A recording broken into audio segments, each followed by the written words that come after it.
Hello and welcome to Knits by Catherine. I'm Catherine, and this is my first knitting podcast. So welcome in. This is my first time filming myself and everything. So we'll see how this goes. Hopefully it's enjoyable for y'all. And yeah, a little bit about me. I learned to both knit and crochet when I was about 9 years old.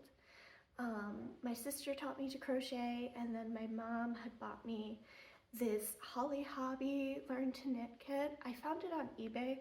I'll have to put a picture up here. I don't know if anybody else had this kit growing up. Let me know in the comments if you did. But I had this little kit, and I learned to knit. And then I promptly gave up on both knit and crochet pretty quickly. Being a kid, I didn't really have access to patterns, so I didn't really know what to do once I learned. And in my teenage years, it never really interested in me too much to pick back up. But during lockdown in the pandemic, everybody was talking about that Harry Styles cardigan and going crazy about it. So I ended up picking up crochet again and relearning then. And then a few years ago, I picked up knitting and began to teach myself knitting. Again, probably gave up on knitting. I don't know why. I always found knitting a lot harder than crochet. So it's been a bit of an experience with knitting. It's something that I picked up again recently, and I really wanted to hold myself accountable and also just track my progress as a beginner knitter.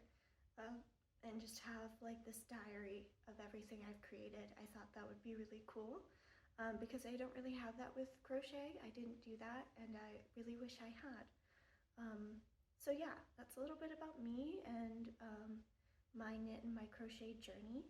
So let's start with some recently finished objects, and then we can get into some whips. And if we've got time, maybe we'll chat a little bit about some knitting plans that I have. Yeah, let's get into it. The first finished object I have is a pair of socks. This is a modified version of the, I think it's the Slip Knit Rib Socks by Summer Lee. I didn't do much to modify them. Her original pattern was striped, and I don't know much about knitting as I'm still a beginner. This is my cat Onyx, by the way.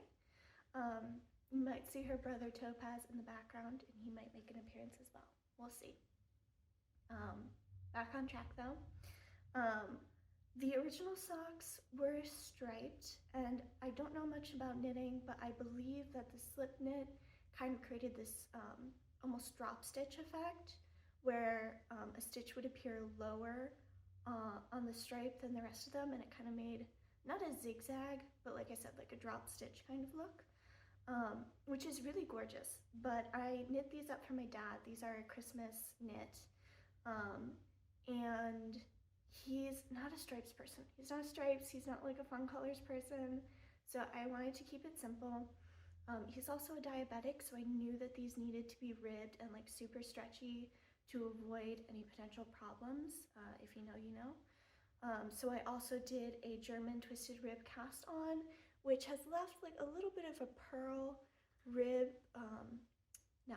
a little bit of a pearl edge to it, but I think that just adds to kind of the rustic look. The yarn I used is quite rustic as well. It's Tenderfoot Easy Care Merino fingering weight in the shade Merlot. I got it at my LYS. I don't think it's a yarn that's local to me. I'm pretty sure you can get it elsewhere. But yeah, it washes up and it's decently soft, but it's definitely a little bit rougher and a little bit more rustic of a yarn. But I'm quite pleased with how these turned out. I think it's my first time I modified a pattern. Like I said, it had that slip rib, but this is just your basic rib. I think it's a 3x2 rib all the way down across the top of the foot. So I really primarily used Summer Lee's pattern for my stitch count and instructions on heel flap and gusset and toe. But I love her patterns. Speaking of her patterns, I have another one. So the next finished object I have to show you is another pair of socks. These are also designed by Summer Lee. These are her Hibernal socks. I really love them because it's got this really gorgeous texture to it. I don't know if you would call it lace work. I don't know if you'd call it faux cables, but it's a beginner pattern and it was quite easy to follow. I've done like vanilla socks before, so it's been going from vanilla socks to this was quite easy, quite simple. I think I would definitely recommend doing a pair of vanilla socks before you try hibernal socks, but they're still quite a good like beginner sock pattern. Everyone I've shown these to has been like, oh my gosh, they look so complicated, and it's like, it's really not, it's a beginner pattern. So if you want to impress some people, this is the beginner pattern to impress some people. This is a gift knit for my mom. So the first pair of socks was a gift knit for my dad. These are for my mom. I wish I could tell you the yarn. I bought this yarn in Joann Fabrics like 3 years ago, probably 2 or 3 years. And I know it's definitely one of their K&C yarns. They're like in-house natural fiber brand. But like I said, I bought this yarn a long time ago and I lost the label.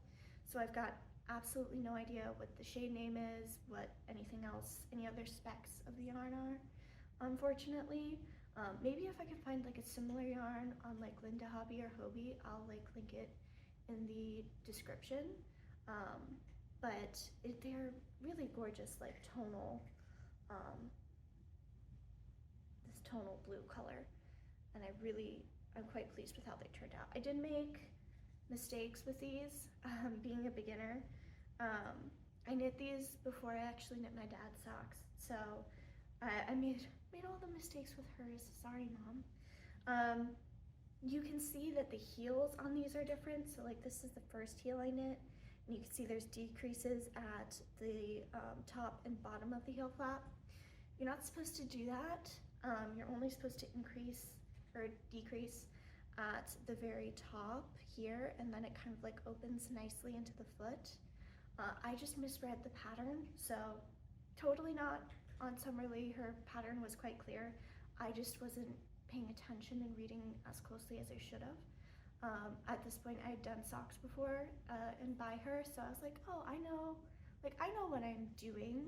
It'll be fine. It's not. Read your patterns, please. Don't be like me. And then when I stitched up the toes, I used Kitchener stitch, and the first pair of socks I messed up on my Kitchener stitch. So it's a noticeable seam. I'm not really sure if you can tell if I hold that up.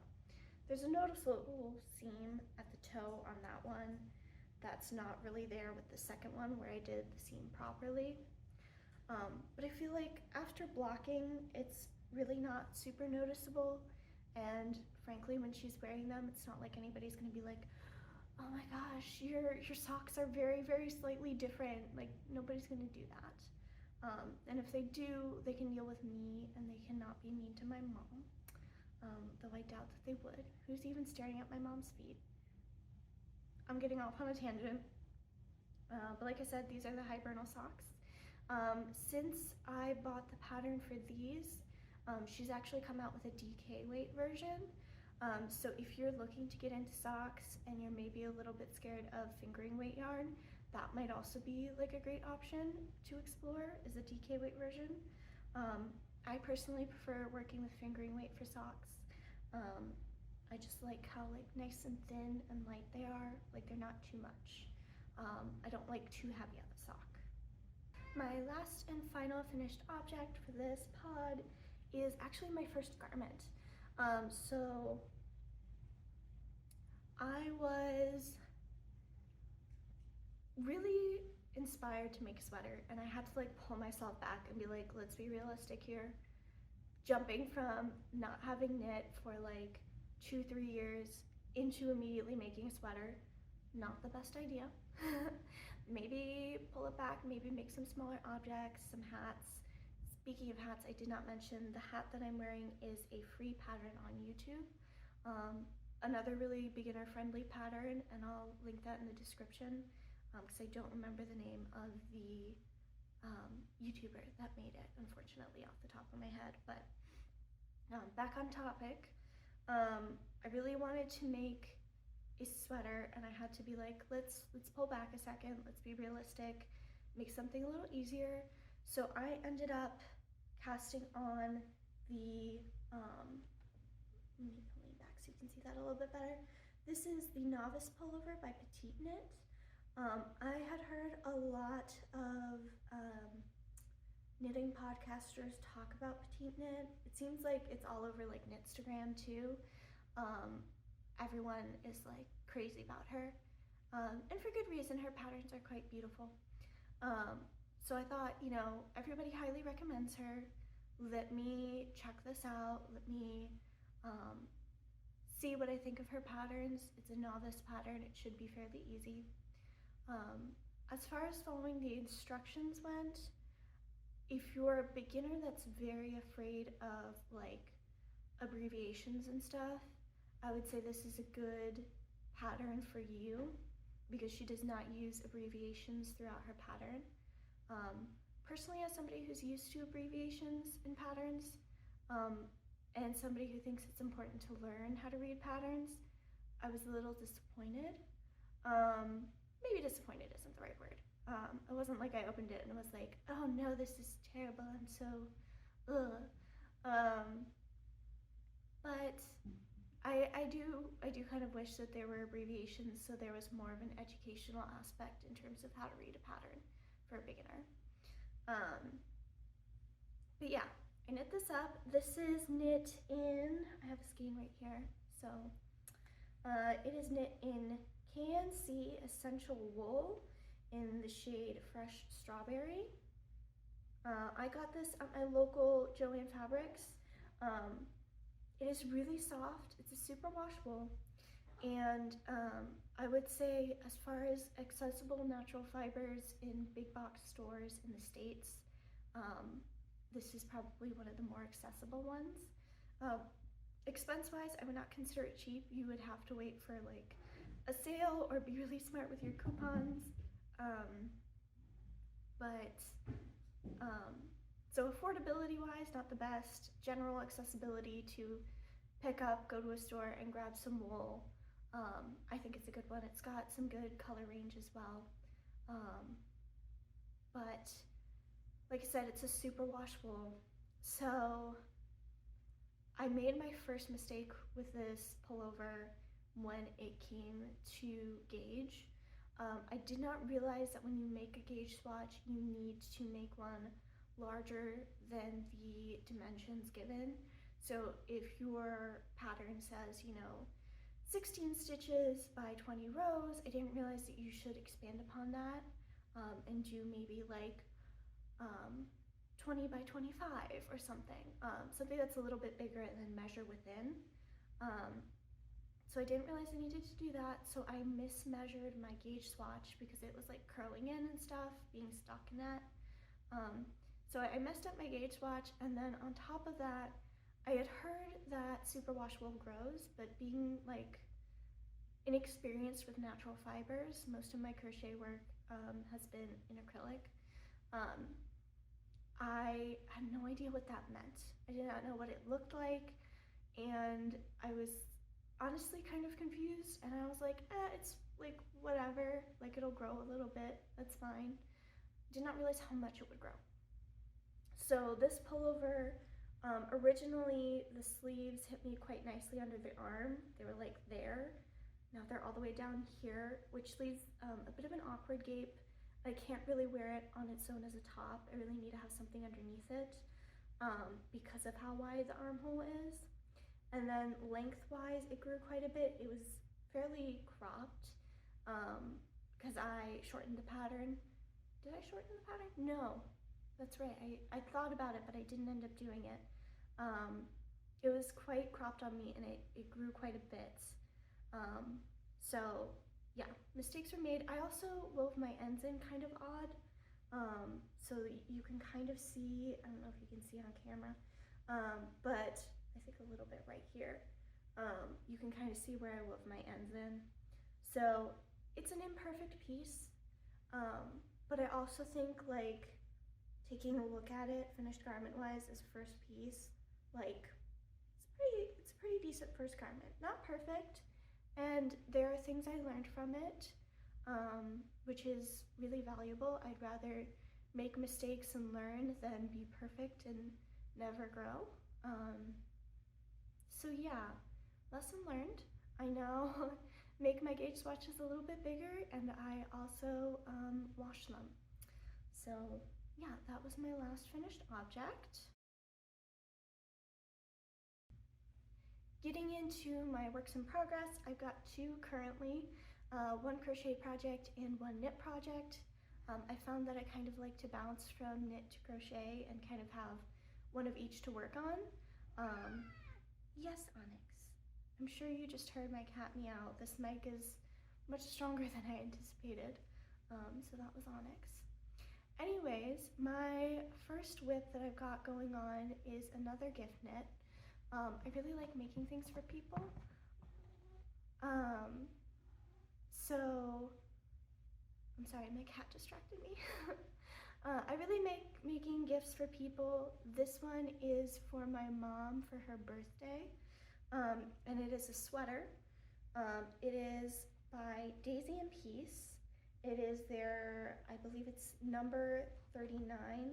I'm sorry, my cat is like grabbing all the scraps and trying to fight me for it. It is the number 39. It's this really gorgeous, please stop grabbing that, Onyx. Really gorgeous mix of bead stitches and half double crochets.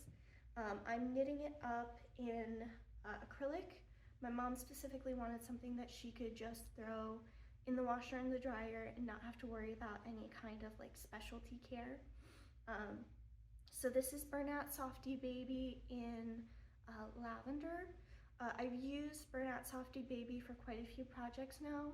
If you're looking for a DK weight acrylic yarn to work with, I would say it's pretty good. It softens up quite nicely. It's got quite nice drape for an acrylic. The only downside is it's very limited in colors because it's a baby yarn. So honestly, the fact that it even managed to get a purple like this instead of like a pastel pink in that range is quite surprising. But I love the stitch pattern. That's the word I'm looking for. I love the stitch pattern on this. I think it looks quite beautiful and like textured, and I can't wait to see it done. I've got, this is the back panel here, and I've got the front panel is about halfway done, and then I've got the sleeves. It works up quite quickly. I've used Daisy and Peace patterns before, and I really enjoy them. They are incredibly clear and incredibly beginner friendly. I also knit up their ribbed sweater. I've crocheted it up. I've crocheted it up twice, once for myself, once for my sister, and then I also used one of their kids patterns. I can't remember the name of that one, but it was a ribbed cardigan pattern.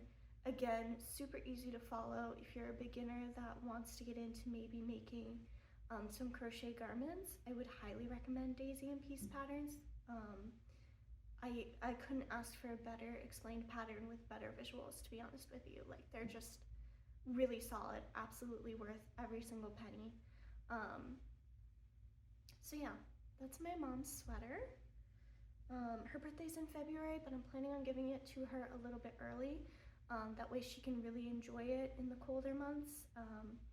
Even though she lives in the Chicago area, so it's still quite cold in February, but you know, still. Moving on to my last whip that I've got. This one is a knit one. Like I said, I really wanted to cast on a sweater, and I had to hold myself back. So I made the novice pullover first, but then I found the step-by-step sweater by Florence Miller, and I really thought it was an amazing beginner pattern, because not only does she have the free pattern, which has quite a few sizes, honestly very surprising for a free pattern to have as many sizes as this one does, in my opinion, but she also has a video explaining all of the steps, so it's incredibly beginner friendly. This is mine, or what it is so far. I just separated the sleeves off, and I'm starting to work on the body. It is a top-down raglan construction. My skein of yarn almost rolled off my lap there. top-down raglan construction. It's my first time doing a project with this many increases. I'm used to primarily working with hats and socks, which typically start at the cuff and then you decrease with hats as you get to the top, with socks as you get to the heel and the toe. So this is my first time really doing something with a lot of increases, even though there were some with the petite knit novice pullover, not quite as many as what I was doing here on this raglan.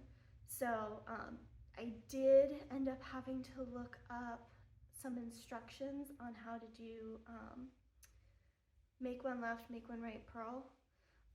And I found some really awesome instructional videos from the Scranton Stitcher on TikTok, which I will link below if you're a beginner and you also need some help with that, because I found them incredibly clear. Sometimes people will do instructional videos and it gets like really complicated, or they talk too much and it's like, I just need you to show me what you're doing with your hands, and like I can figure it out from there. Like that's the kind of, sorry, I hit the mic. That's the kind of learner that I am. I'm very much visual. So those were really helpful. I'll link them below. I ended up doing the German short rows for this. I really wanted a bit of a challenge. Even more than making a sweater, I just thought, hey, why not? If you're gonna do something, do it right. And I've heard from a lot of other knit podcasters that German short rows just help your sweater lay better. And I really wanted to get the most out of this guy, so I did the funnel neck option. I shortened it by about 2 centimeters just because I'm not a fan of like a super high turtleneck. I was kind of hoping for more of a mock neck look. So I did that, and then I did the German short rows. I ended up doing it once and then getting a bunch of holes because I was making my increases incorrectly. That's when I looked up the videos. And then when I had ended up with all those holes, I was just like, no, like better to start over. Ripped it out, did it again. There's still some slight gapping at the front of the neckline. I don't know if you can really see like there, because of where my German short rows met with the rest of the yoke. I'm not quite sure how to explain it other than that. Like, the German short rows expand and then you knit them down to the base of the neck and continue. So the back of the neck is a little bit longer than the front. So I have a little bit of gapping where the German short rows met with the rest of the yoke. I think that's just beginner mistake, honestly. I think that over time I'll probably figure it out. But if you have any advice for that, I'd love to hear it. Any kind of constructive criticism, I am totally down for. Haven't talked about the yarn yet. This is Drops Nepal in Deep Ocean. It's my first time working with Drops yarn. It was the recommended yarn for the pattern, and I figured better safe than sorry. I also wanted to make something in wool because I have acrylic sweaters and I love them. They're wonderful, they're beautiful. I sweat to death in them. I can only wear them for a limited time, even in winter. So I really wanted something that would breathe a little bit better. And this is like a wool and alpaca mix, I believe. So and it's also very affordable as far as natural yarns go. So I'm quite pleased with how this is working up. Really pleased with the color. I don't know if I get it up close, if you can really see. Maybe I'll take some pictures and like insert them or something, but it's a stark blue and it's got like teal marling throughout, so it's not like flat. It's got like a nice little bit of interest to it. So yeah, really pleased with how this is coming along.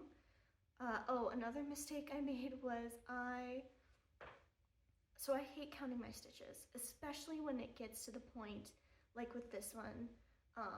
I was making size C, so I needed 272 stitches. Like I said, this is a free pattern, so I'm not like spoiling anything here.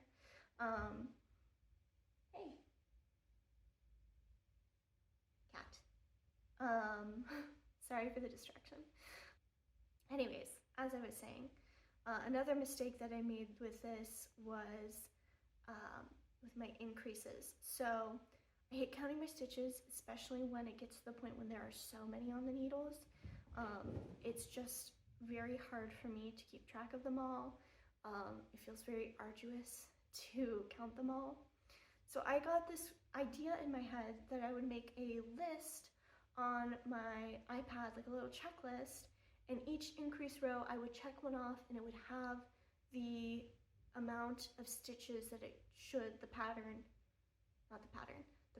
should have when I got there. So like I counted and I had something like 162 stitches, and then I made my list and I was like, okay, it increases by X, so I'll just add X every time on my list, every number on my list, until I get to the correct amount. I like this idea. I enjoyed it, but there was a problem. I'm not good at math. And I was doing this late at night, and I thought my pattern increased by 4 every increase round. It increased by 8. So I worked all of my stitches, thought I hit, the correct amount, and I had increased to, I think it was like 328 stitches, and I needed 272. So I had to rip back 14 rows, I think it was, 14 rows, 7 increases, and getting the stitches back on the needles was so hard. I don't know how to do it without it being like so frustrating. Like, I know there's got to be an easier way, because like with crochet, it's so easy. You make a mistake, you rip back to where you were, you pick up, you move on immediately. But with knitting, I feel like it's so difficult, because you rip out your stitches and then it's like, carefully pick them up, don't drop any. I dropped so many stitches. And then like you get them on the needles, but they're flipped the wrong way, so you've got to like readjust them so you can knit them properly and not twist your stitches. Like, it's just a whole carnival. And I wish it was a little bit easier. I recognize that I probably just need to get over it, right? It's probably just normal, but it was very frustrating to have to rip out not only that many rows, but to also then spend like an hour trying to get all the stitches back on my needles. But yeah, like I said, I'm really pleased with how this is turning out. I'm very excited for it to be done. It's also worked up quite quickly. I started this on a Saturday, and I basically just had the day to knit. So I knit the entire yoke in one day, and then the body is stockinette, so it should work up really quickly. Arms are stockinette in circular, so again, really quick. So yeah, I'm looking forward to having this in my wardrobe under my belt as my first sweater. So we have gone through my finished objects, we've gone through my WIPs. I wanted to talk a little bit about some of my plans moving forward, what I'd like to get on the needles next, and yeah, just kind of my plans. Maybe I've got a couple dream projects that I want to make when I get a little bit better at knitting, so I might share those as well. So let's get into that. As you can see, we also have a co-host now. This is Topaz. He's been the troublemaker. If you've been hearing noise in the background, it's been him. My apologies. Hopefully he's entertaining. I love when people's pets show up in their podcasts, in their videos, so hopefully you guys have been enjoying that. But yeah, it is winter here in Pennsylvania, so it's quite cold, and I have lost my gloves. Don't know where they went. They're probably stashed in a pocket of a coat somewhere deep in my closet, but I moved in June to Pennsylvania, and I was like, I won't need these for a while, so I just shoved them somewhere, and now it's December, and I'm like, why did I do that? Past self, why? So yeah, I'm in need of something to keep my hands warm, and I came across on Instagram the Chantal, the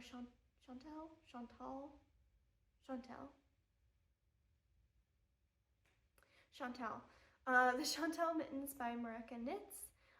They are gorgeous rib mittens. They just look really classic, really beautiful.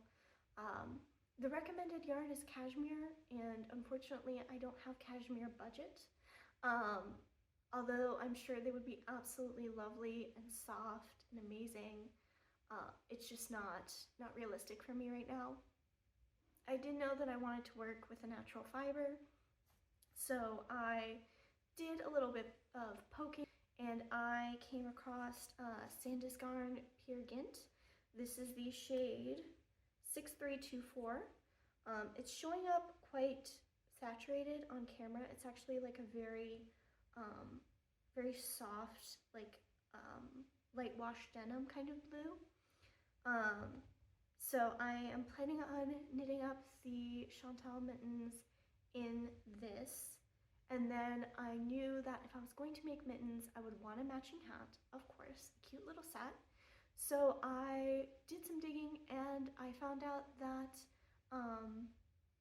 Petite Knit's weekend hat, which is quite popular, is knit in DK, and one of the recommended yarns is Sandnes Garn Pure Gynt.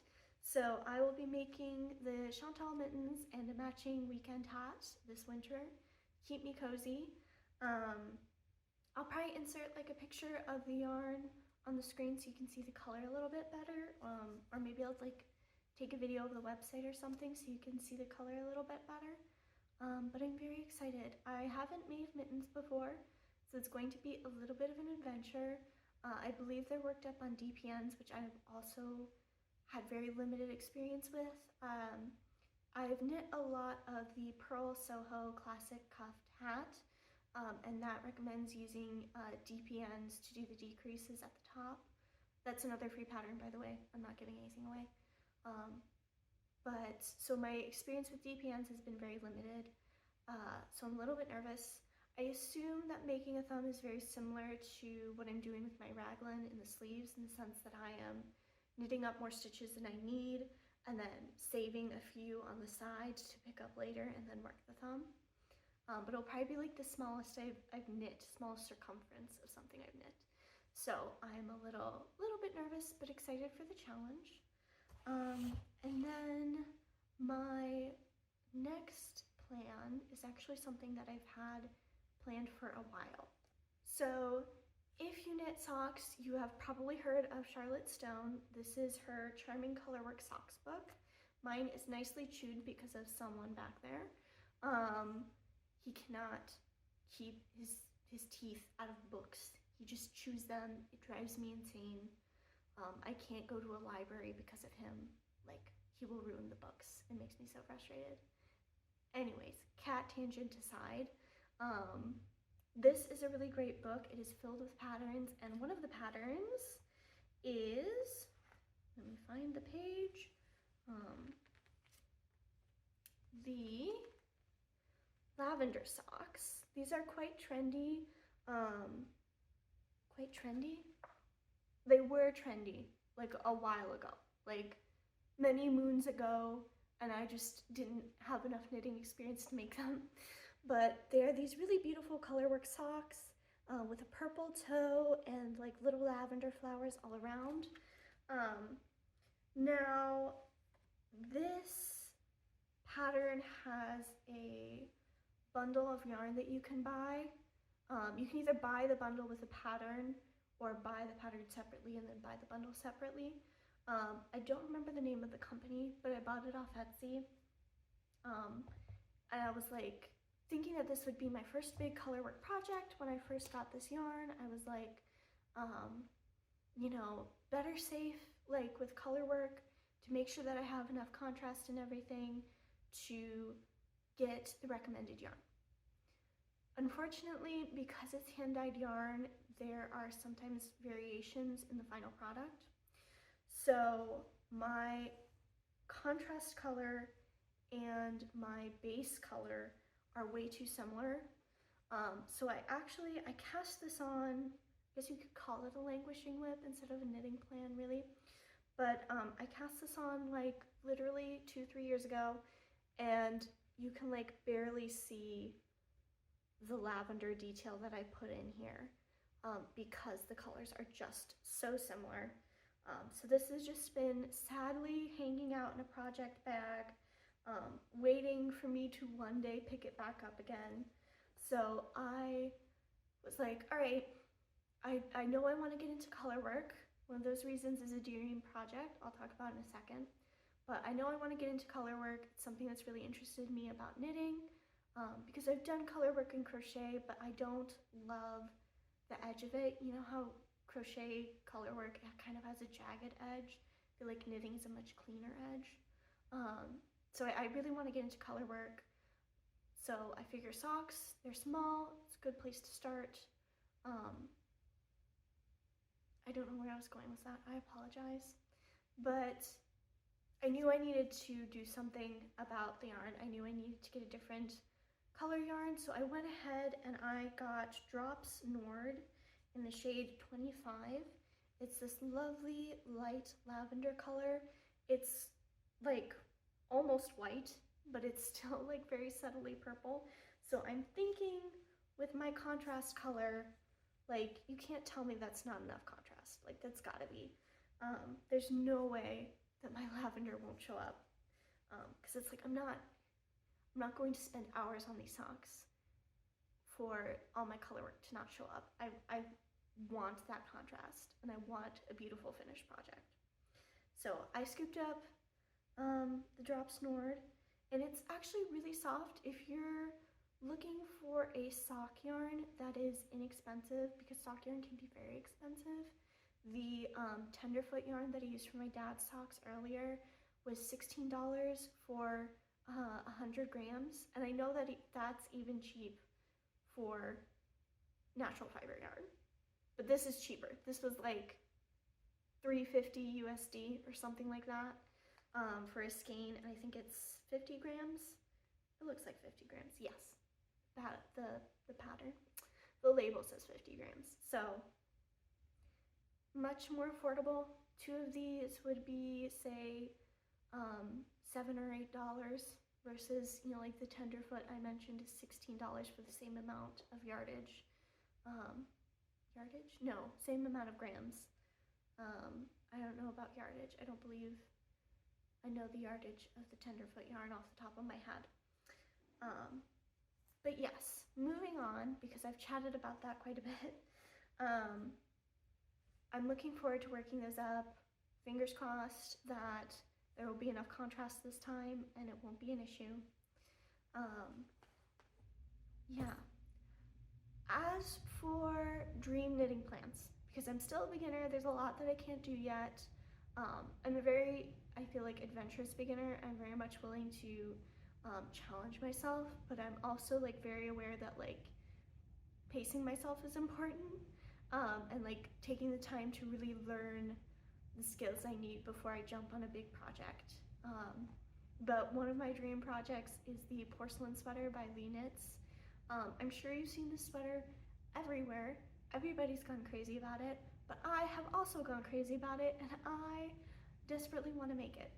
I'm thinking about making it in like a blue and white color scheme, similar to the sample, although I'm considering doing like a paler periwinkle blue instead of more like a cerulean blue, like the sample is. So we'll see. We'll see how that turns out.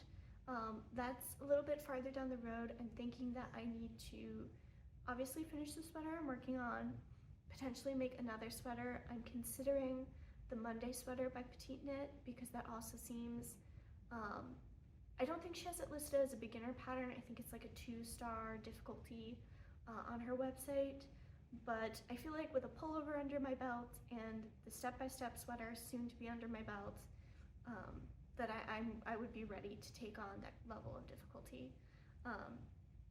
So I'll probably make the Monday sweater or another like simple sweater, do some color work like my color work socks, and then I will dive in and try and make the porcelain sweater. Another kind of like dream knit that I've been considering is the Dagmar cardigan by Petite Knit. I'm not a huge cable person. I like the idea of them and I definitely want to learn how to do them. But like a lot of all over cable patterns don't call to me, but for whatever reason the Dagmar cardigan really stood out to me, and I think it's really beautiful, and I really want to make it. Again, this is something that's like down the line. I've got to learn how to do cables first, and you know, I'll figure out some projects where I can do that. But it's definitely like a dream project for me. So yeah, those are my dream projects. Those are my knitting plans. I'd love to hear what you're working on, knitting or crochet, or if you have a dream project that you're also like, one day, not yet, but one day I will make it. I'd love to hear about it. I love hearing about other people's projects. It's one of my favorite things. I used to work at Michael's many years ago, and my favorite thing about that job was just talking to all the creative people who came in about their projects and seeing them light up. And it's just something that brings me so much joy. So if you would like to share, I would love to hear it. But I think we're pretty well at the end. I think I've yapped long enough. So I think this is the point in the video where I say, if you liked the video, give it a like. And if you'd like to see more of me, go ahead and subscribe. You can follow me on Instagram at knitbycatherine if you're interested. I only just started the account, so it's got not much. She's very skin and bones. I'm not a big picture taker. This is the longest I've sat in front of a camera, to be honest with you, and not been like, ew, my face. So I'm not doing too much over there, but if you're interested, if you want to contact me, that would be the best place to do it. But yeah, I think Topaz has the right idea. I think it's nap time. So I will see you guys later, and happy crafting. Bye.